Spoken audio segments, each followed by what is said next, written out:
The FNRad Snowboard Podcast is presented by Vans. The final episode of Season 8 with Jess Kimura is just about ready to go. I've had an incredible season this year with 25 amazing guests.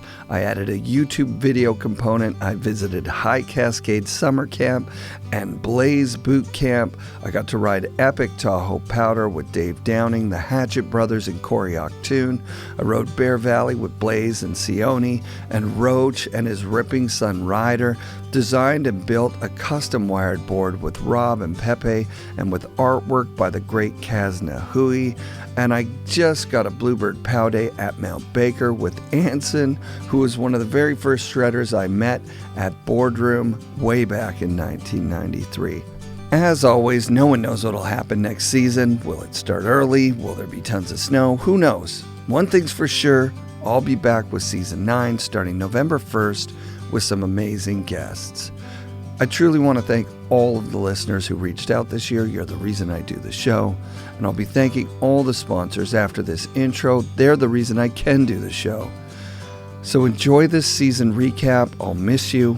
I'm quitting my mailman job this summer and not sure what I'll be doing for work, but hopefully a big part of it will be podcasting.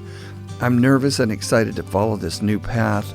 So thank you for listening to or watching the show. It means the world to me. Season 8 was sponsored by Wired Snowboards, who build custom handcrafted amazing snowboards about 10 minutes from my house. Thank you, Rob and Peppe, for your continued support. Thanks, Guy and Fred, and thanks, Devin, for being Devin Walsh.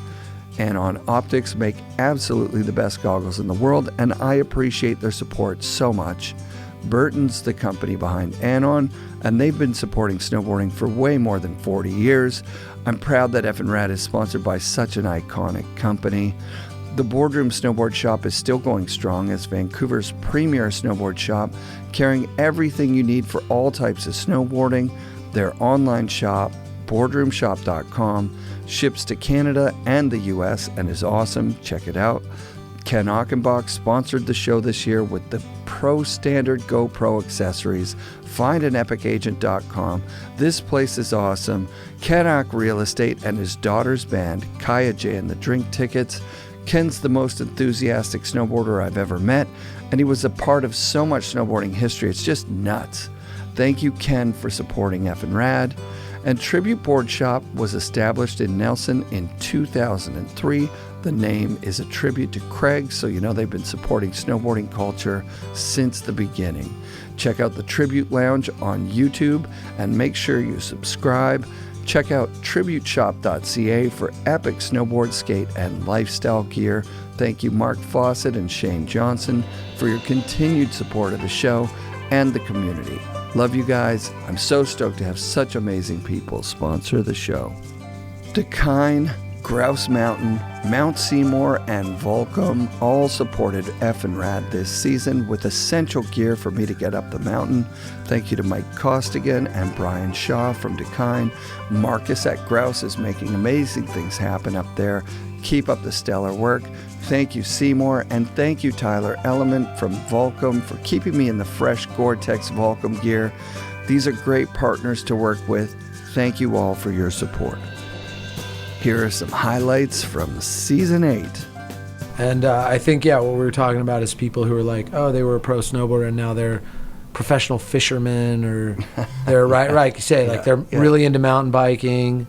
There's a lot of fun stuff to do. I don't want to knock anything specifically, but I don't like, I took a long break. I took 12 years off and I didn't snowboard that much. Wow. And that was mental, that was like being a professional snowboarder, and snowboarding loves you, and then you get older and snowboarding doesn't love you in the same way. It hurts your feelings, and it was painful, and I needed to sort of stay away from it I'd like to say to protect myself, but maybe it was misguided. Regardless, it was what I did. But there wasn't anything else I replaced it with. I just was miserable. I mean, I make art and I paint a lot and I love making art, but like it's still not the same thing as snowboarding. And like There was no other activity, and I tried a lot of stuff. Played a bunch of tennis, I like that. Surfed a bunch, I like that. Drank a bunch of wine, that was nice. None of it's snowboarding. Not all of it's good for you, you know. So I don't get how you would be active and able. Right. Like, I get it that some people's knees wear out. Yeah. I get it that some people, their back gets hurt or just whatever, and they can't do it. I don't get the people who are like, yeah, I was a pro and now I ride mountain bikes all the time. Again, someone's going to hate me for saying it, and I don't want to be the guy that is criticizing something, but it's just not as fun as snowboarding is. It was really cool because I remember there was like a public safety announcement from the governor of California that said, get outside, it's good for you. Nice. We're going to keep resorts open. It's important for your mind and body and spirit, and to quantify and say how important, which we know, like, Yeah. I'm sure you go long, you know, there's certain times in your life where you can't get outdoors, and then you get outdoors and you're like, oh my God, it's like, you know, a bong hit of life. And to have that is it's, we've known it's powerful stuff, and now like the medical community is telling us it's powerful Yeah, stuff. we're hearing a lot more of that now. I don't know. It's like there's this moment when you get really in tune with whatever you're doing. Mm-hmm. You sort of listen to just instincts, and sometimes you hit jumps, sometimes you don't. Yeah. And every time your mind or whatever, you feel bad about something and you force yourself to hit the jump because you're like, this is my job, whatever, I get hurt. Like Right. almost every single time I'm like, something bad happens. Yeah. And so I've learned to kind of like feel it out, because I'm like, well, I'm going to keep doing this for years, so I need to know when to go and when not to go. And so there's been times when I'm like, you know, I'm like, I'm not going to hit this jump. I was with Devin actually in Alaska, and he jumped over this gully, and it was like a heel slide turn for me to ride in all the way. And I looked at the trajectory where I have to go, and I was like, if I come off my heel edge a little bit, I'm gonna actually fly into the gully, into the rocks, and there's not enough time to make that adjustment, and I just didn't feel like it was worth it. Right. So I just was like, yeah, maybe on my toe edge I would feel slightly different, Mm-hmm. but just coming down and flying this turn on my heel edge just didn't feel right. And you know, Devin got a cover shot. It was like so worth it. He was the only one hitting it. It was amazing. Right. Me and Andreas were both watching, and we're just like, wow, that's sick. You look at a piece in a museum, like you go in there and you see a bowl, a bentwood bowl, or a bentwood box, and it's heavily patinaed, and you can't, it's, you know, hundreds of years old. But that piece was completely integrated in our culture.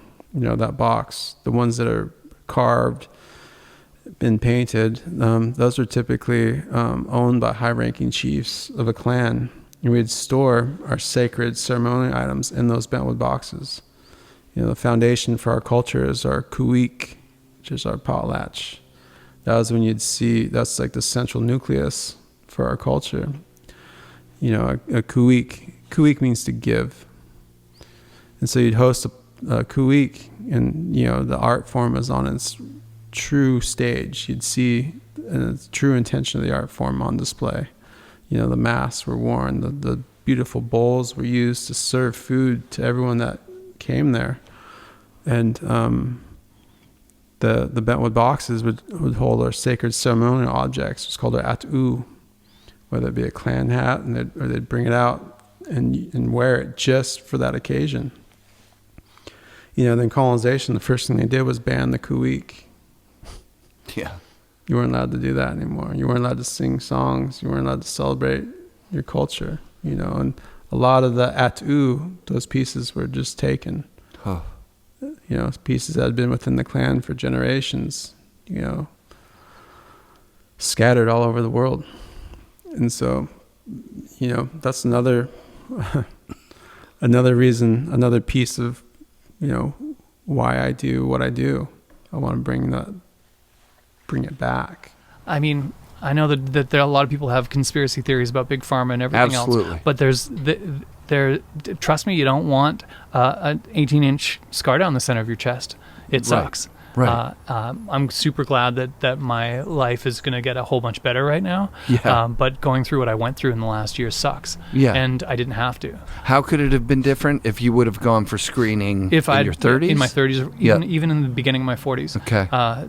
The odds of me having a full blockage they go down exponentially. So I should go get a screening for sure. Anyone that's out there, you get a blood panel. If you're in your 30s and 40s and you're male or female, there's this understanding that it's like a male thing, but women have heart attacks too. Right.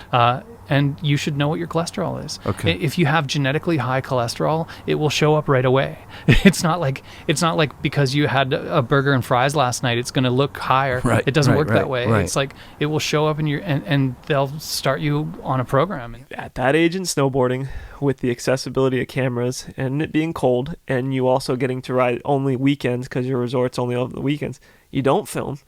So my introduction to a lot of filming was skateboarding, because it's easy. I'm out in my backyard. I got the damn thing plugged in if I don't have the battery to the extension cord. Rad. And we're filming skating, like that's snowboarding was like, oh dude, I got this 360 from 1997 to show people, like that's all I have. Like there's nothing. And just so you guys know, I love clips. Like it's an obsession, It's like it started that day in my driveway, with maybe even a boombox playing. So that's like how you're getting your tunes and, and then you're learning how to mix it on an analog mixing board or something. But, like almost like a reel to reel. Like, exactly. But skateboarding was, snowboarding. I don't have much stuff from that time period because, first of all, who are you going to stop? You're snowboarding, you're going down the hill. Like, you don't have time. Like, nobody, you're out of school. You're loving it. You're snowboarding has, like, I think skaters who thought it was too much of a bite of skateboarding are coming around to it now because they're like, these dudes have the mountains. They have something special that's like, they could do the same damn thing over. And maybe you could say that for skateboarding. I'm like kind of losing what I'm talking about right here. But there was hate. And but 94. It's changing a little bit because I've even seen some of my friends. I've even seen some of my friends that were like these skate purists be like, damn, snowboard's kind of fun, Yeah, oh yeah. That's great for dudes like us. I love snowboarding. I love snowboarding. And yes. I mean, if you lived where I lived, which is amazing, like this winter was insane. Rad. I mean, we had, April, we got 11 feet of snow. So that's every day in April was a powder day. Oh, wow. That's awesome. And then in December and early January, I mean, it was just insane, like how good the powder was. It's incredible. It's like we talk about Utah POW. Keep talking about Utah POW. That's all I got to say. Lamar would just pay, and I was really hooked up with Freeman, you know what I mean? So I was ended up, whether it's Damien and Dana or whoever we're kind of going filming with. So it wasn't really a Lamar project. Got it. But they got their play out of it because then I had, shots from up there and video from up there and mag shots and, they got their promotion. So Bert understood that, from going from our circus needing to do half pipe stuff to go, okay, I can understand that, we'll go out and get real snowboarding, that what we love to do anyway. Just had to do the circus stuff early. So initially we were banished. They didn't want anything to do with us because it was new, it was different. And let's be honest, in less than perfect conditions, the boards weren't, that functional yet. True. We got beautiful conditions. You could shred. If anybody's seen that, and if you haven't, you should look at that 1982 Barfoot promo video. It's incredible. It's an eye-opener and a mind-blower. Yeah. And, but we were all, and I shouldn't claim that we were shredding as hard as those dudes, but we were pretty close to that level. I mean, everybody was just ripping. There was no reference. Everything was like, there was a point when there were 8 snowboarders in the lower mainland, myself and 7 other people. And what get to the point is just that, they wouldn't let us on the hill. So I think at some point we had some talk about, man, this sucks. We're going and we're hiking for 7.5 hours to get 30 minutes worth of runs in. Right. Which is, it's rad. Hey man, go hike in the backcountry. It's rad. But like, if that's all you have, and you see these chairs rattling over your shoulder, you're like, wouldn't it be nice to be on one of those, you know? So, and there were little stories, you know. One year somebody hiked up past the first chair and somehow snuck on to the second chair up at Whistler or wherever it was. And so there were little blips of things, you know, but it was still completely outcast. And we get on the phone one day and put on our most professional phone voice, and we start calling the resorts up around the BC coast and started asking them, do you allow snowboards? To which they all said no. And then we'd ask why, to which they all just hung up on us, except Hemlock Valley. The Hemlock Valley is, I guess you would call it the valley region that's sort of outside of Vancouver. They were the only ones that actually humored us and said, well, yeah, we can't let you up because our liability insurance is such that it specifies people need to load and unload wearing skis off the lift. And so we said, okay, well, if we were to load and unload off the lift using skis but carry our board in our arms, would you allow that? And a little hesitation, and the dude on the line was like, yeah, that'd be cool.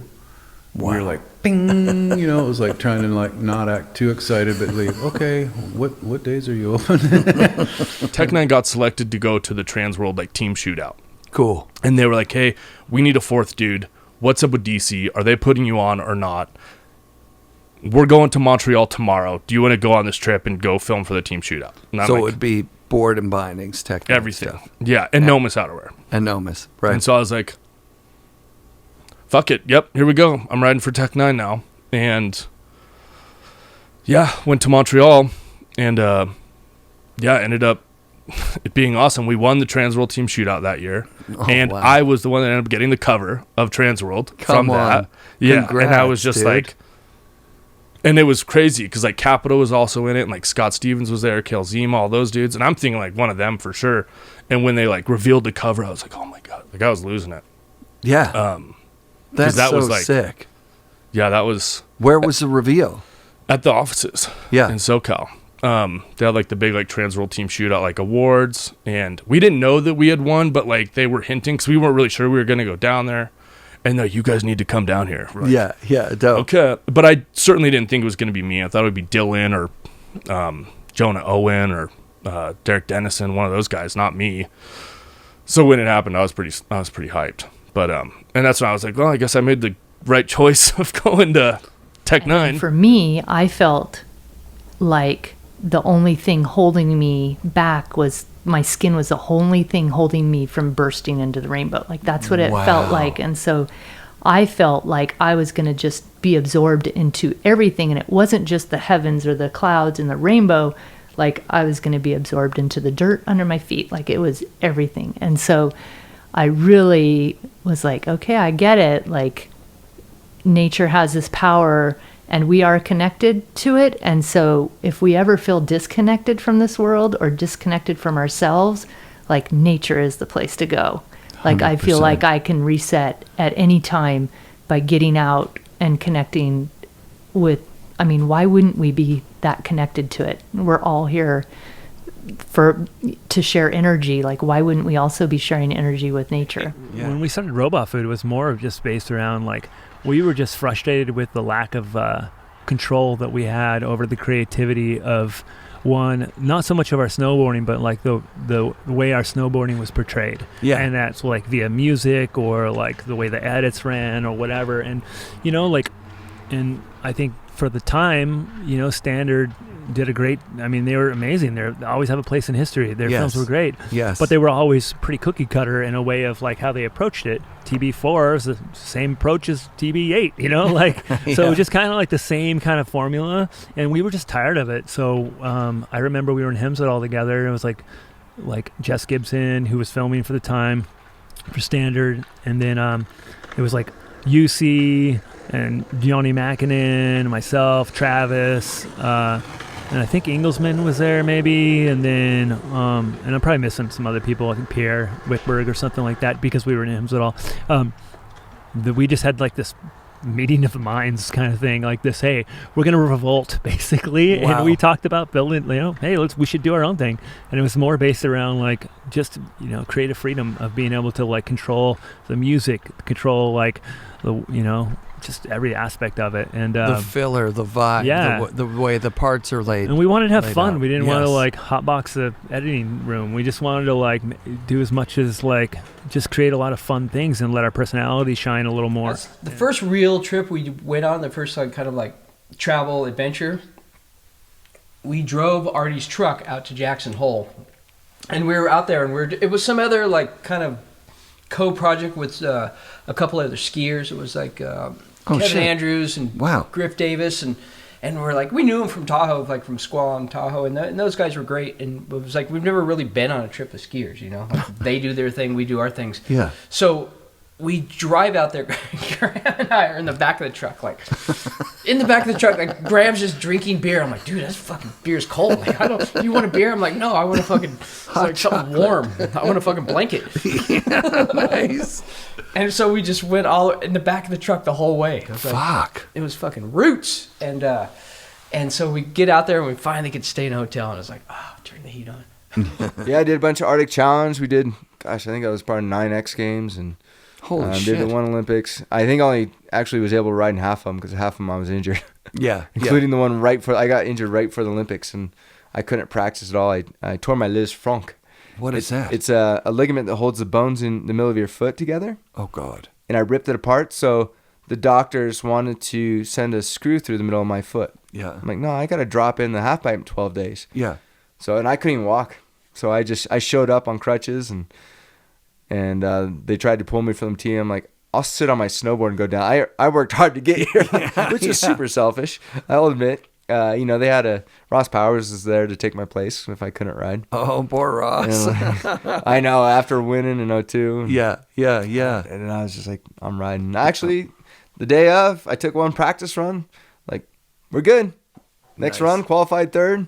Nice. And then practice went great going into finals. And like, all right, TV hold, everyone take one more run. Took one more run and broke my wrist. Oh, God, no. But whatever, still ride. You can ride with a broken wrist. This is nuts. So your foot is fucked. You've got a broken wrist. And your back was seized too. I couldn't turn to the left. Oh, my God. And you're in the half-pipe finals.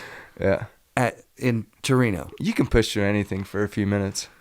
So. Oh, my God. I actually had a pretty good run going. I just was going a little bit bigger than I was in practice, and I landed past into the half-pipe. Yeah. Snapped the nose of my board off, and that was it.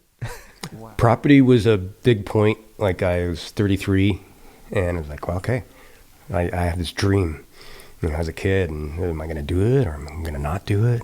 I could easily go live in a condo and be set. Mm-hmm. But I was like, well, I want to see what this looks like. And so I found this property through Tiffany Jones. She was my realtor, and we snowmobiled up there and got lost. But I was like, if it's anywhere close, I'll take it. Nice. So I made an offer. And I looked at a couple other, more houses in Donner. Okay. But for a quarter of the price, I can get 40 acres. Oh, wow. So I was like, I don't need anything fancy. I owned a house before. I know it's a lot of work. So just give me a place to rest my head. And I want to be in the snow so I can actually walk out my door and go snowboarding. Rad. It's done enough of it traveling. I still love to travel, but if I have no red tape to shoot photography, I could do anything. I could set up for weeks, even in the summer getting ready. And that's kind of been my niche, just kind of offering, again, something unique. So unique, yeah. More just wanting people to wake up a little bit, on the off grid, the consumption of what we use. You went so deep in that. At one point, was the chairlift not going to run on the creek? That was. I'm still dreaming that. Yeah, and I'm not perfect of any of this being off grid. No, 100%. I hear you, man. It's a philosophy more than it is you're blazing a path. Yeah, you just try. And I've spiraled a little bit when you start thinking hard about it all. There is no clear answer. Right. And it's just a sad one that you do kind of see. So it's like, well, okay, life is about moments. I'm going to do the best I can to experience nature. And so that's where I'm up at 7,000 feet. And wow. Get 20-foot base of snow. Was it designed for 20 feet of snow? Where would you get that knowledge? I didn't really calculate it out much. Oh, wow. But I have, my cousin worked in the metal industry. Who built parking lots and stuff. So he bent this I-beam that's the curve of the cabin. And I was just asking, how much can it hold? And, he's like, well, if you put this post, it should hold, 4 or 5 cars. I'm like, okay. Because I'm at 430 pounds per square foot. Okay. For a snow load. Yeah. So I forget what it comes out to, but it's a lot. Yeah, hell yeah. But what I learned is I spent 1 year just kind of getting familiar with the property, and I realized the wind is my friend. And so the wind blows a lot of the snow off the cabin. Oh, sick. Acts kind of like a tree well around the door. Yeah. And so these different things kind of I tried to listen as much as I could to be more in harmony and work less. I was thinking about this earlier because I knew you were coming over, and I couldn't even tell you the damn video parts that I was in when I snowboarded, because I had a different mentality about how I saw snowboarding. I love to snowboard, obviously, but what attracted me to it is that it pissed people off. Because I was an old punk rock kid back in Orange County in the punk rock scene. Sick. Back when No Doubt was an actual punk rock band and not a glam band. Yep. And I grew up in Big Bear Lake, but I moved down to Orange County when I was early in my teens, and then I went back up to Big Bear Lake, and I skied like everybody else that was around at that time. We didn't have snowboarding, and all my buddies were snowboarding one time, and we went up night snowboarding, and I don't even remember the board I had, but I want to say it was either a Sims or it might have been a Lamar, one of the two. Somebody let me borrow, and I was chasing this girl. And she was cute. I was trying to get after her, and she snowboarded, and so I went up, and she freaking smoked me, man. She was laughing at me. Remember, every part of my body was sore, but that's how I got into it. And once I started it, I haven't skied since. Right. And nothing against skiing, but I just didn't have a reason to do it. And I got into it because, when I went into the line at the ski lift to get on, the skiers hated me. And I was like, I grew up skiing, and I was like, what the fuck is this guy's problems? But when I moved down to Orange County, I got into surfing and skateboarding and stuff like that. And I just loved how much it pissed the establishment off. Totally. And that was always my draw to snowboarding, was more of a community of kids saying "fuck the norm." Totally. I think Craig's last. Oh, that was the thing. We were at San Moritz before we did this trip, and Craig won the World Cup in San Moritz halfpipe. He beat Sean Palmer. They were 1 and 2. That was kind of a funny scenario. Terry Kidwell was supposed to go on the trip, but he hurt his ankle really bad, which kind of sucked. He wasn't there. Yeah, but yeah, that would have been, I think, 9. It was the last year he was actually competing. Yeah. So yeah, he moved right into free. Yeah, it's all about movies and free riding. Did you guys talk a lot on the trip? Like, is that where? Yeah, this is probably the first trip I really had an opportunity to know him, because I'd shot him for a couple of years in contest, and then at Baker I shot him in '89. I shot him at the Burton team had a house in Truckee, and they built a quarter pipe there. Shot him there, and so. But he was the man at this moment. He was the man. He was the world champion. He was pushing stuff at Burton. Yeah, pretty much. I mean, you got Jason Ford and Brushy and everybody else too. It was a good crew. Yeah. The Truckee house was full of stars. My band played Festival. No way. I was the MVP of the first Festival. Yes. So anyway, that time with K2 was dope, and so like my friends from Spokane grew up and went to school with Luke Edgar and Haley and that whole crew that was running K2 at the time. Rad. And so Mike and the guys would come and cook at this retailer Mount Rainier hike every June. And so that's where I met Ted Irwin, who at the time was the Northwest rep. and for K2 and for Dragon. And then so I met him. He lived in West Seattle, and he would be like, you know, I was good at hiking. I would work and get stuff done, and I was good at talking with people. And so he would be like chasing me. He had for years. He kind of through all these little events and stuff. He was like trying to pull me into the industry, and I'm just like, I'm good. You like give me I was like, okay, I need 2 boards and a pair of goggles. Like, what do I have to? What's the least I need to do so I'm not obligated? And so I buy a snowboard, and it comes, and you know, it's funny. It's like I don't even have to close my eyes, and I can see my kitchen or my mom's kitchen, and me saying, "Hey, Mom, can I borrow your credit card? I want to buy a snowboard." Yeah. Buying a snowboard, it comes. I run across the street because we lived on a hill. Yeah. And you know, I've been to the hill. Back in the days, there was snow all winter. Yeah. And it was, I don't know, about a foot deep. Pow. Yeah. Grass. Throw my feet under the straps and do a couple wiggle turns down to the fence at the bottom, and I was like, that's it. That was rad. That's it. And just like stayed out till, well, way past. I mean, it was dark. It's summer or it's winter. It was dark in Calgary at 3 o'clock. So I stayed out past dark. It was 3:30 in the afternoon. But like just stayed out until I was worn my legs out. Right. And came back in and went, Mom, can I borrow your credit card? I want to buy 6 more of these because I know this is going to be the raddest thing ever, and we can sell them to other stores. So in 80, how that was old 1980. Are you? You're 17. So I was 15 because I wasn't 15. Yeah. And my mom, like, I still can't believe it. You know, it's like single parent mom, no money. Like, she supported us by being a nurse and going door to door selling encyclopedias. Like, you know, I found myself over the years, like, being very positive on things, and then you're in the flow, and then things happen, and you don't necessarily realize that you're actually bringing it. Right. It just happens, and you're like, oh, it happens, and then, like, one thing is lead to the next. I found that I realize that even way more when I go the other way. If I go negative, and then you start your day negatively, and then something else happens, and then you're like, oh, you're angry, and then it attracts more. It attracts more negative outcome and negative experiences, and then you're like, you're angry about it, and then it just comes back. Yeah. But what I learned is that you always have the choice to switch that. As humans, we can just switch from negative to positive very quickly. Now that we're older, it's a little easier. Of course, life's going to happen. Yeah. You're going to get challenges. You're going to get things that's thrown at you. Yeah. So I got sponsored by Barfoot in high school. How?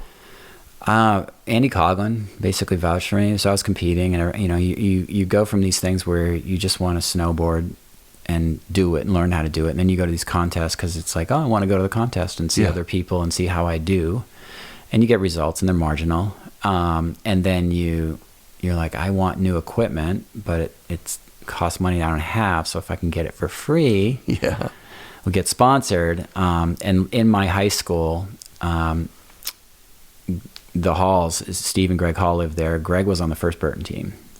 And so he's part of like the first catalogs and all that stuff. Oh, rad. And then Steve would get all the free stuff from Greg. And then Noah Brandon was in my high school. Oh, and so they were getting free. So there was like already a connection, like they're getting free stuff. Maybe I can get free stuff. Yeah. And then, you know, I wanted to do something different than Burton. And Barfoot, you know, Chuck responded, and Andy, you know, gave him a call and said, yeah, you should pick him up. And so I went to the Purgatory. They were like the time trials, they called them. Yeah. In '88. And it was my first year out of high school. I was sleeping on the floor at the Barfoot house.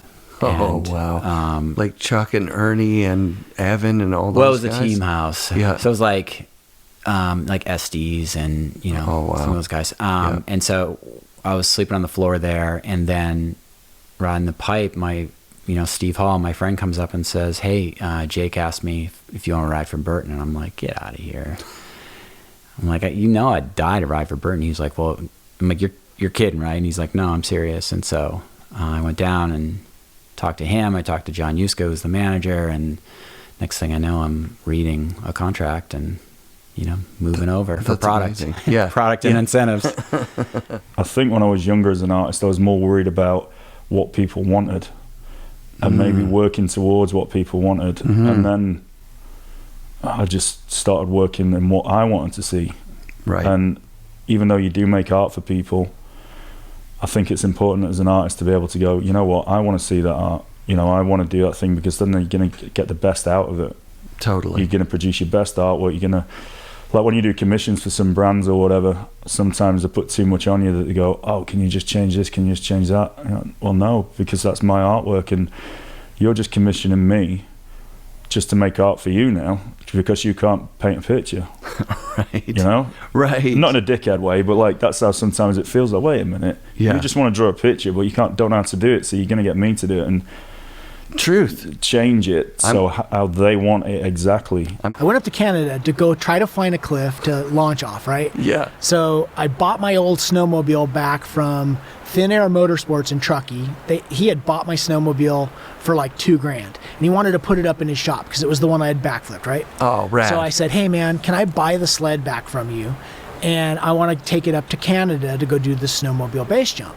So I had a parachute for an ultra glide airplane that I had attached to the back of the snowmobile, so that when I got off the snowmobile and opened my parachute, I would then deploy the parachute for the snowmobile. So find this cliff, and it's not very big. It's maybe like a 700 or 800 foot cliff, which seems big, but it's really not that big. For a base jump. Yeah, right, it's not that big for a base jump. So I went off it, did a real slow backflip. Filmer and the photographer both missed the shot. I open up my parachute. No. My parachute cracks open, rips the back bar off my snowmobile. Snowmobile does like a 600-foot lawn dart. And they didn't get the footage of missed this? the shot. No. So it sticks nose in, and it like literally looked like a lightning bolt to the hull of the snowmobile. Like it crushed it like an aluminum can. So when it did the backflip, it stayed nose down and just went. And we had to go up and like pull the snowmobile out and like be sure that all the parts were taken, and we put them into a net. You know, a lot of people, the next year when I did it and we got it on film. So anyway, I did have one shot. Okay, so I had one video camera shot that my buddy Miles Dasher shot from the side. So you see me go off the cliff, wah, you see me flipping, and then I go out of frame. And so you're like, whoa, that was just like a 300-foot backflip on a snowmobile. Like, what did I just see? Yeah. So I sent it to Jason Moriarty, and he looked at it and he goes, man, you know, that shot's gnarly and it's super rad, but like, instead of letting the cat out of the bag, how about next year we go back up to Canada, we go get 2 snowmobiles, film it out of the helicopter again and get the shot. And I was like, yeah, let's do it. I didn't know anybody. I just moved out there. I was a busboy, and I knew my brother, and he knew Tom Burt and Jim Zellers and Bonnie and a couple other people, Palmer. I didn't really know anybody. Right. Myself. So I'm just like busting tables. And one day I was driving over this little pass back behind Breckenridge to go over towards A Basin. There was this kicker on the side of the road. Yeah. I'm like, I'm going to pull over and hit that thing. So I started hitting this thing, and these guys walk out of the house, and it's Nick Parada. It's Nick Parada and his friend Pat Solomon. So we just hit it off instantly. We started sessioning this kicker together, and then one thing led to another. We became friends. I started, hey, I shoot pictures. Can I shoot some photos to you guys? So it was Parada. I started shooting photos. And then Andy Hetzel lived out there. Yep. Zach Bingham. I met him. So I started shooting photos of those guys, and then I basically shot that whole season. I bust tables and shot photos. And then that season, the first issue of Snowboarder magazine came out. Sick. And I submitted photos and got a bunch of stuff published. And then at the end of that season, Pat Solomon, he wasn't like Nick. He wasn't like a pro snowboarder. He was a guy that went to film school. But after snowboarding with him all year, he told me in the spring when we were all kind of parting ways, hey, I went to film school. I want to be a director. Do you and your brother, this is totally off the cuff, do you and your brother want to make a snowboard movie next year? I'm like, a snowboard movie? And I'm like, okay, I don't know how to film. I know how to shoot photos, but I don't know how to film. So he's like, well, I know how to film. I can teach you. It's just like shooting photos. You just load the film in. It's film. Yeah. It's aperture. It's focus. It's framing. It's the same thing. So he asked us if we wanted to make a movie. And I'm like, well, let me talk to my brother about it and think of how we can get some funds and talk about it. And I was like, that's a rad idea. So I came back to Tahoe that summer. I had finished Breckenridge, came back to Tahoe, and my dad, when we were in, I think it was 7th or 8th grade, he gave us $7,000 each. Is like this is your money for your future. I'm going to put it in stocks for you and invest it. And then when you get older, if you want to use it to start something or whatever, you can use it. And that $7,000 turned into $15,000 a piece. So we had $30,000 a piece. And we're like, it was like roulette, 30,000 on black.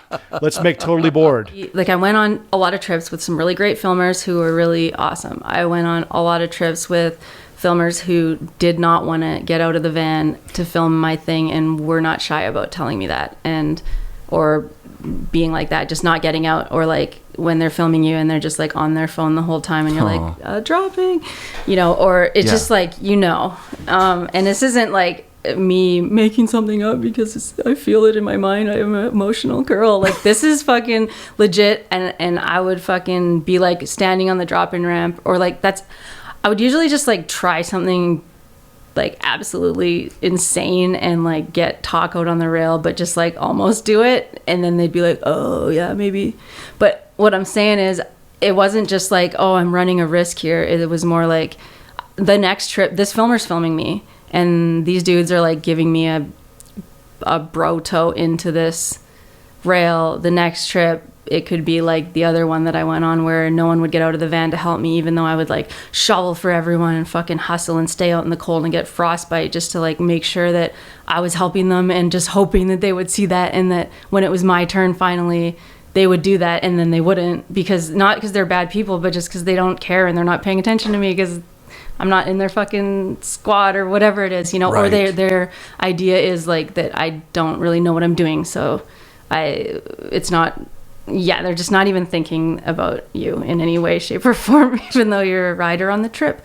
But yeah, it was more that like, I have to get as much done here in case the next one I go on is like that other one that I went on. Like a dud, right? Yeah. FNRad shout outs this week to all the guests this season.